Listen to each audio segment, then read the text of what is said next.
So it's really important that we do hold our dollars accountable and our activities accountable.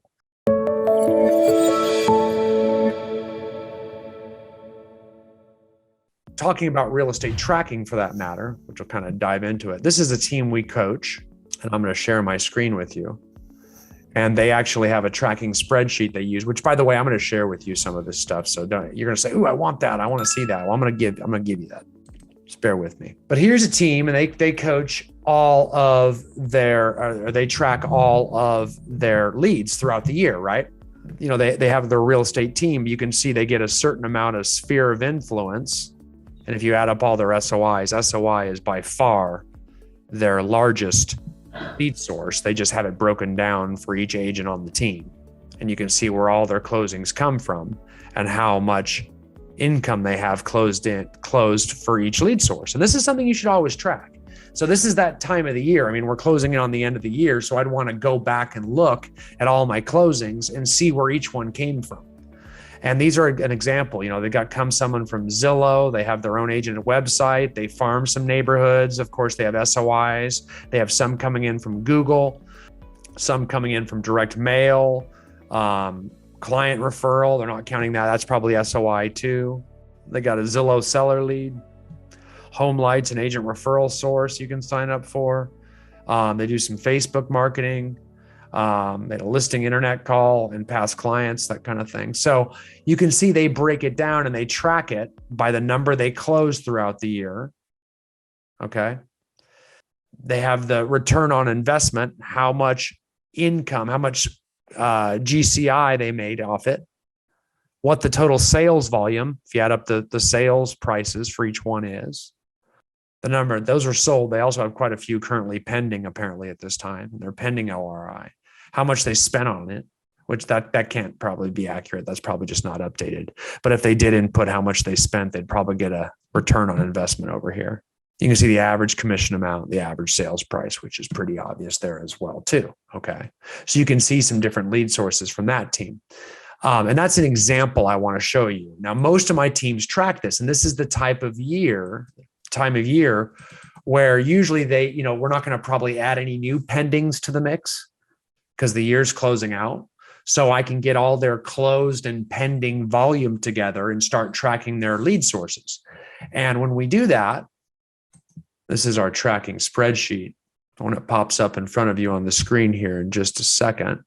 So this is our lead source tracking form. And these are probably some of the most common lead sources out there.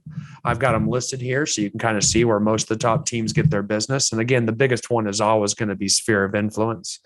I broke it down into two different ways. Like let's say you've got 250 people in your SOI database. That's your sphere. And then your sphere will also refer people to you too. Now, I call that a sphere of influence lead, but sometimes it's nice to differentiate how many did you get from your SOI and how many did your SOI refer to you. A lot of people call it a referral database or your SOI referral database because typically your SOI is all the people in it and the people they refer to you. I just break it down in half to see how many actual we get from them, right? Because the people that they refer in are typically going to join and grow your SOI as well too. Your vendors are actually typically part of your SOI as well too. It's just a different group in your sphere of influence. You might also get referrals from agents. I wouldn't put them in your SOI though, because they're typically not going to use you, but they might refer people to you for one reason or another. Open houses, door knocking, geographic farming. You'll have leads come in off of signs, of course, listings always equal leads, off your social media efforts, lots of different ways to do it off social media, FSBO prospecting, expired prospecting, circle prospecting, Google local service ads, Google AdWords, that's your pay-per-click, Facebook retargeting, Facebook ads, could have from your agent website, could be from Yelp. There's a bunch of real small ones. There's a lot of agent referral websites out there we've talked about over the years too, where you pay referral fees to different online sites like the Home Lights of the world that I mentioned earlier, or Agent Pronto or Agent Machine, people like that. Dave Ramsey, you can sign up for their programs and they will actually send leads to you if you pay them a referral fee at closing. You'll often see those listed up here on one of these tracking sheets as well too. But the key is it's the time of the year we need to source our leads because we need to see what's working. And oftentimes we're very surprised to see what percentage actually comes from your sphere of influence. And it's usually a huge chunk. You'll notice the people that run large real estate teams, those are typically the people that have huge SOIs. They have more leads than they can handle. They have overflow. All the top teams, typically, the biggest chunk of their business comes from their sphere of influence. So that's a form. I'm going to put that in the chat for you guys, because we always want to track. We want to know where they're coming from, because A, we may not want to spend money in the same places, and B, we may not realize how much of our business we are getting from certain areas. Okay, this is a more intricate sheet here. This is one I stole from one of my clients. So this one, get ready for your eyeballs to kind of see. Look at this little rainbow craziness. So this one, actually, what I like about this one is, it breaks down all the lead sources they have, which they have tons of them, right? It's a big, big team. And you can see these are some of those, like Agent Pronto, those are those online Dave Ramsey, all those different things. These are different online lead sources that you can sign up for to generate leads. Oh, Yo-Yo and Home Snack, Ideal Agent, things like that, Agent Pronto. And what they do is it actually charge the cost per lead in there as well, too, how much you're paying for it. Like, so you can see, here's how much they're spending on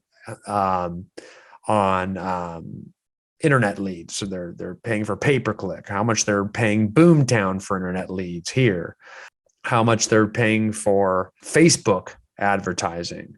And they go through how much they're paying for Google. And so they put those prices in, and it breaks it down to a cost per lead over here. And you can actually start to see a cost per closing and a return on investment per lead and a return on investment for dollars spent and a percentage of total sales. So this mixes in the dollars that you spend as well, too. And you can start to see percentages of your overall marketing budget. And we know your marketing budget should be 10% of your gross commission income, right? So now we can break open that 10% and see what percentages you're spending of each and what percentage of your total sales it's working out to equate to, and see if you are actually returning the amount of income you should be getting for where your dollars are spent. So you're holding your money accountable here. Now, again, usually at some point, I will probably get permission to make this an ICC document and make it, I'm allowed to share it with you. That's not a problem. So I will do that. You guys can all have that and use it. But at some point, I probably will make it less bright. It's a little brighter than I normally go there. That's a lot. I feel like a unicorn should just be dancing across the screen there, but it's colorful and it's very happy. So you can see that. So it's really important that we do hold our dollars accountable and our activities accountable to make sure we're not spending. So you've seen the two, and that first spreadsheet kind of does that just by looking at units, right? Like if you're spending, 2 hours a day calling expireds and FSBOs, but you're only closing 4 transactions a year from them, it might be better time spent reinvesting that time and repurposing it into your sphere of influence next year. Very, very important. I also want you to know too, like a lot of you do on here do convert online leads, and I'm not knocking online leads. I think they're great and they work well, but understand they are intended to supplement your business. I don't know anyone as an agent that makes a living off of converting online leads. Not for long. That might get them by, but that's intended to supplement you, to give you some income to pay the bills while you're putting your sphere of influence database together and contacting them and growing them and establishing credibility with members of your SOI until your SOI starts bringing you a return. And once you start making money off your return, your SOI, now you're playing on the house's money, and you can really build and invest and grow and cultivate that sphere of influence like most top producers do. Or the alternative is you can just stay dependent on online leads and work your brains out forever. Online leads are great, but do not ignore your sphere of influence because you're getting too dependent on them.